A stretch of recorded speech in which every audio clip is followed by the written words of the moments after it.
Welcome to the Banker Lamp. Please enjoy the video. In this video, I will show you how to set up a Zillow account.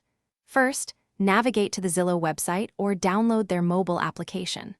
Look for the Join or Sign In button, typically located in the top right corner. Click it to start your registration. You will then be prompted to enter your email address and create a strong, unique password.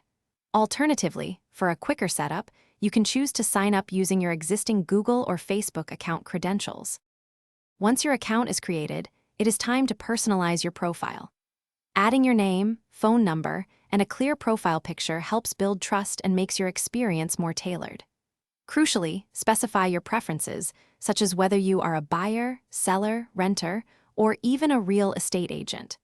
Providing these details allows Zillow to offer more relevant property recommendations and connect you with appropriate resources, enhancing your overall experience significantly. A powerful feature of Zillow is the ability to save your searches and favorite homes. You can set up highly specific search filters, like price range, number of bedrooms, or property type, to find exactly what you are looking for.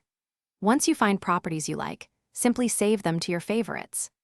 Zillow will then send you email notifications when new listings that match your criteria become available, ensuring you never miss a potential home. You can even organize saved homes into collections. Finally, Zillow makes it incredibly easy to connect with real estate professionals. You can directly find and contact local real estate agents who specialize in your desired area.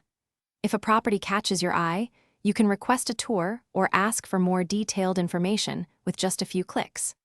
Furthermore, Zillow offers resources to help you find mortgage lenders and even get pre-approved for a loan, streamlining your entire home buying or selling journey from start to finish. Thanks for watching. If this was helpful, leave a like and consider subscribing. See you next time.